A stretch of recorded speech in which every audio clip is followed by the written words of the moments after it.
ብዙ ጊዜ የተጎዳን ሰው ይቅር ለማለት የሚያስቸግረው ነገር ይኖረዋል። የበደለውን ባንዴ ይቅር ለማለት ይቸገራል። ያንን የተቸገረውን ሰውነቱን ግን ይቅር የሚልበትን ነገር ማሰብ አለብን። በምን ይቅር ይባል? ደረጃዎች አሉት። በአንድ ጊዜ ይቅር ባይነትን ላናገኝ የምንችልባቸው ነገሮች ቢፈጠሩም ሰውኛ በስነው ስጋ መጀመሪያ በኃጢአትና በህመም የደከመውን ሰውነታችንን ማመን አለብን። ማነውኛ ያለ ነው የደከምንባቸው ነገሮች አሉ። በዚህ ውስጥ የደረሰብን በደል ሊኖር ይችላል። ከዛ በደል ተነስተን በአንድ ጊዜ ይቅር ባይ የሚሆን የስጋዊ ጠባይ ላይ ስማማን ይችላል። መጀመሪያ ግን ማመን ነው። መዝሙረ ዳዊት ላይ መዝሙር 51 ላይ የሚነግረን እሱ ነው። ሁለተኛው ከይቅርታ ጋር እንድንዛመድና ከበደል ነፃ እንድንሆን አንዱ የሚያግዘን የምንጸጸት ሰዎች ተበደለንም ጸጸትንም እንይዝ።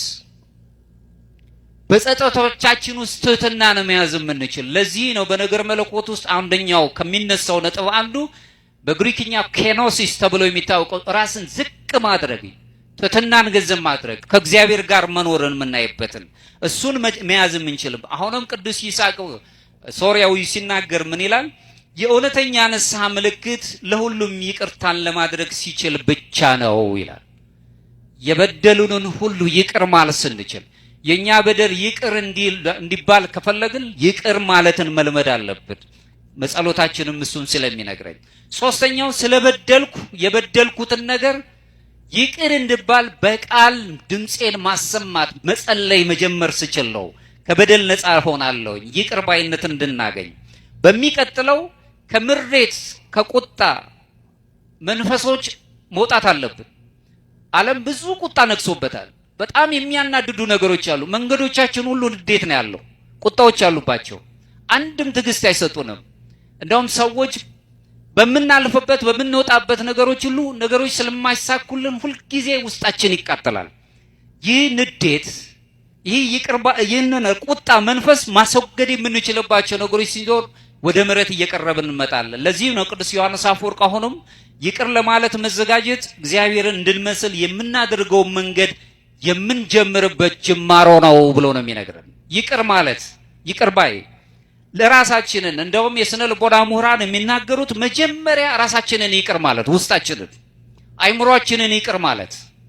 ብዙ በደል ደርሶብን ይሆናል። ያ የደረሰብንን በደል በራሱ ውስጣችንን ይቅር ማለትን መልመድ አለብን። ሊከብድ ይችላል፣ ግን ውስጣዊ እሱን መለማመድ አለብን።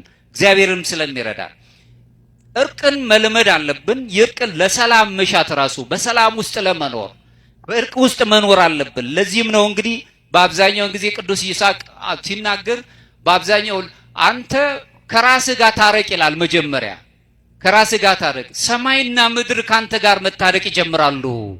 እኛ የይቅርታ ሰዎች ስንሆን ውስጣችንን ይቅር ማለት ስንጀምር ሰማይ ምድርም መታረቅ ይጀምራሉ። ሰማይ ያሉትን መላእክት በምድር ያሉ ፍጥረታት ሁሉ ከኛ ጋር እርቅን ይወጥናል ይጀምራሉ። በዚህ ውስጥ መኖር እንጀምራለን። ሌላው ዘወትር ይቅር ለማለት መለማመድ አለብን። በምን አይነት ልምምድ? በትዕግስትና በፍቅር በተደጋጋሚ ይቅር ማለትን መልመድ፣ ይቅርታን ገንዘብ ማድረግ። ይቅር ስንል በአብዛኛው የትኛውም ማህበረሰብ ነው የምንገለው? እየጎዳኝ እየገደለኝ ያለውን ነው ይቅር ብለው? አዎ ክርስቶስም የሚለው ጠላቶቻችሁ ውደዱ ነው የሚለው። እሱ ትልቁ ነው። እሱን ማለትን መልመድ አለብን።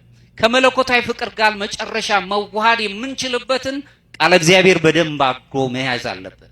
መክሲሞስ የተባለው አሁንም በዚህ በሰባተኛ ክፍለ ዘመን የተነሳ የቤተክርስቲያን ጸሐፊ ሲናገር ፍቅርና ይቅርታ ነፍስን ከእግዚአብሔር ጋር እንደሚያዋህዷት ያስተምሩናል ይላል።